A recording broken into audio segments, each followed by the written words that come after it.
রিয়ন এখন বাজে সকাল 8:30। 8:30 তোকে তোমাদের সাথে ব্লগ শেয়ার করছি। এখানে দেখো মেয়েকে পেঁপে খাওয়ানো চলছে, ওর বাবাই পেঁপেটা খাওয়াচ্ছে। পেঁপে খাইয়ে একটু খাইয়ে নিয়ে ওকে নিয়ে চলে যাবো স্কুলে, ঠিক আছে? এখন ওকে নিয়ে চলে যাবো কোথায়, বাড়িতে স্কুলে যাব। তো যাই হোক, তোমরা পুরো ভিডিওটা দেখতে থাকো, লাইক করো, ঝটপট সাবস্ক্রাইব করো চ্যানেলটিকে। এখানে একটু সুজি ভেজে নিচ্ছিলাম, সুজি ভেজে নিয়ে একটু সুজির হালুয়া বানিয়ে দেবো, এখন স্কুলের টিফিন নিয়ে যাবে ওই জন্য আর কি। এখানে লবণ দিয়ে নিয়েছি, হালকা করে ঘিও দিয়ে নিয়েছিলাম, এবারে জাস্ট ভাজার কাজ চলছে। এখন সুজিটা ভেজে নিয়ে আর ঝটপট করে রেডি করে দিই ওকে। আর সত্যি লেটও হয়ে যাচ্ছিলো আমাদের আজকের, আর ও একটু লেটে উঠেছে ঘুম থেকে। তো ওই দেখো রেডি করে নিয়েছি, এখন রাস্তায় গিয়ে দাঁড়িয়ে রয়েছে। জলের বোতলটা কিন্তু আমার কাছে, আমি এখন ঘরটা বন্ধ করব, তালা দেবো, দিয়ে তারপর বেরিয়ে যাব। আর আজকে রোদটাও সিম্পল ওয়েদার রয়েছে।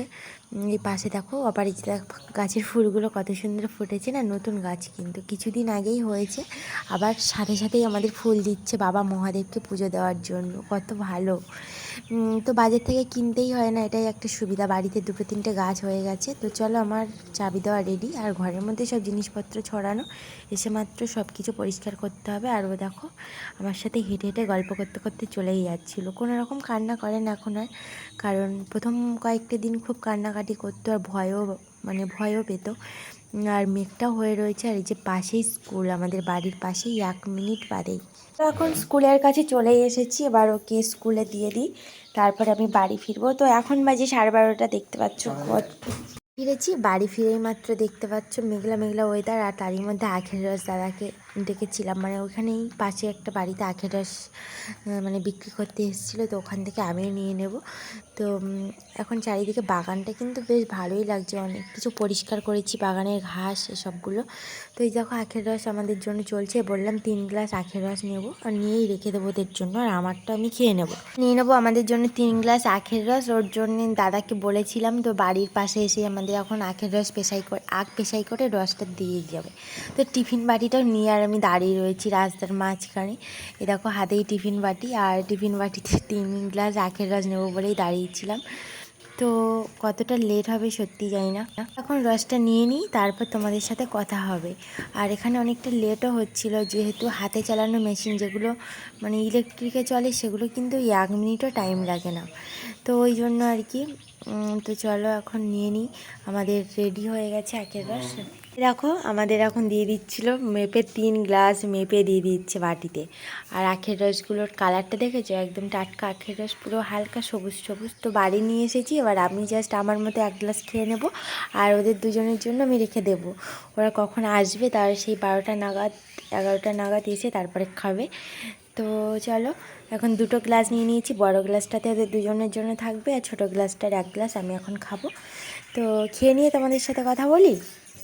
দেখো আমাদের এখানে খুব মেঘ হয়েছে, মেঘ করেছে প্রচণ্ড পরিমাণে, জানি না কখন জোরে বৃষ্টি আসবে, প্রচণ্ড মেঘ। এখন তো বাজে 1:30 নাগাদ, চারিদিকটা যেন ঘন ঘটা হয়ে আছে, আর কালো কালো হয়ে রয়েছে, আর মেঘের গর্জনও শোনা যাচ্ছে কিছুটা দূরে। তো চলো এখন আমরা বাড়ির দিকে যাই, এবার একটু কিছু খাওয়া দাওয়া করে নিতে হবে। ভাত তো রেডি, ভাত তরকারি, এবার শুধুমাত্র খাওয়া দাওয়ার অপেক্ষায় রয়েছি। তো চলো এখন বাড়ি যাব, গিয়ে খেয়ে দিয়ে তারপর একটু রেস্ট নেব। বৃষ্টি আসুক, ওদিকে ঝোড়ো হাওয়াও কিন্তু শুরু হয়ে গেছে, যেহেতু বৈশাখ মাস পড়েই গেছে, আর কোনো দেরি করাবে না, তাড়াতাড়ি করে বৃষ্টি ঝড় বিদ্যুৎ চমকানো তো শুরু হবেই। তো চলো এখন বাড়ির দিকে যাই। আর আমার মেয়েটাও কী করছে দেখি, চুপ করে প্রচণ্ড দুষ্টুমি করে তো আজকাল, ওই জন্য আর কি ওকে কোথাও রেখে বেরোই না, আমি চুপ করে একমাত্র বাবার কাছেই রেখে বেরোই, তাছাড়া একা আমি কোথাও বেরোই না ওকে ছেড়ে। খুব দুষ্টুমি করে আজকাল, কারোর কথাই তেমন শুনতে চায় না, আর সারাক্ষণ শুধু খেলা আর খেলা, পড়াশুনোও কিন্তু খুবই কম করে।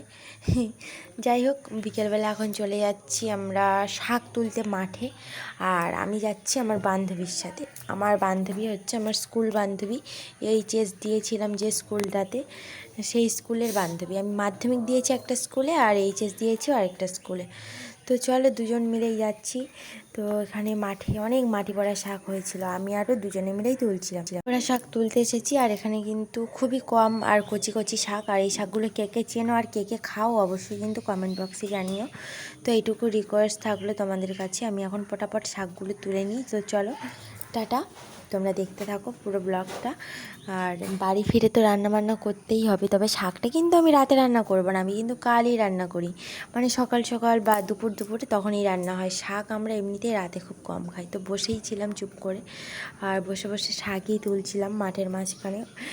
মাঠটা পুরো ফাঁকা, না আছে একটা লোকজন, আর একটা দুটো গরু বাঁধা দেখতে পাচ্ছিলাম দূরে, কিন্তু আমরা যেখানে শাক তুলছি ওখানে কেউ নেই। তো আমরা দুজনেই শাক তুলছি। যে চলো এখন শাকগুলো কিন্তু যেখানে যেখানে হয়েছে ঝাড় টাইপেরই হয়েছে, দেখো কতটা পরিমাণ করে হয়েছে।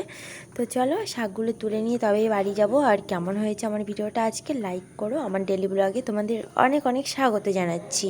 তোমরা কিন্তু কেউ মিস করবে না। আর জানোই তো প্রতিদিনের জীবনে মেয়েদের অনেক রকম কাজ বাজ করতে হয়, রান্না বান্না থেকে থালা বাসন ধোয়া থেকে অনেক রকম সংসারে গুছানো থেকে সব কিছুই।